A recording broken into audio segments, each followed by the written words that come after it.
السلام علیکم۔ ٹوٹے ہوئے دل بہت انمول ہوتے ہیں کیونکہ ان دلوں میں اللہ بستا ہے۔ جس دل میں اللہ بس جائے وہ دل نایاب ہو جایا کرتے ہیں۔ بس یقین کامل رکھو اللہ پر، حالات چاہے جیسے بھی ہوں وہ آپ کا ساتھ کبھی نہیں چھوڑے گا۔ یہ جو وقت مشکل لگ رہا ہے نا، یہ بھی گزر جائے گا۔ وقت تو ہوتا ہی گزرنے کے لیے ہے، ٹھہرنا کہاں آتا ہے وقت کو۔ مایوسی کفر ہے، پھر کیوں مشکل لگ رہی ہے زندگی۔ زندگی اللہ کی طرف سے امانت ہے، پھر کیوں ایک کسی کے چلے جانے سے مایوس ہو رہے ہو۔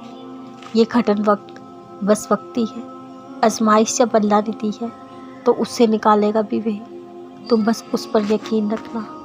یہاں کب کس کو سب کچھ ملا ہے، جو ملا ہے اس پر شکر کرو، نہیں ملا تو ملال کیسا۔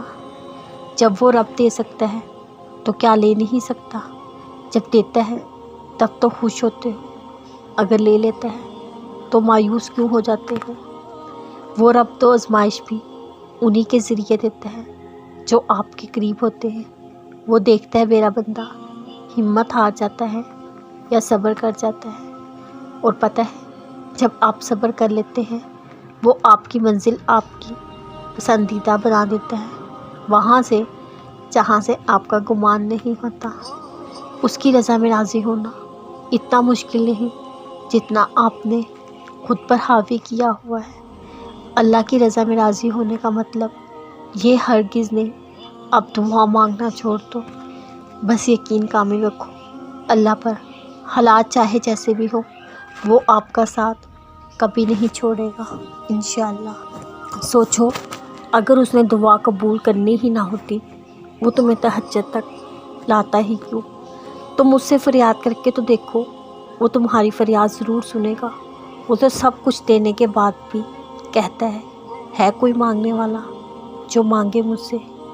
میرا رب تو سسکیوں میں پوشیدہ درد، دلوں میں پوشیدہ راز سے بھی واقف ہے۔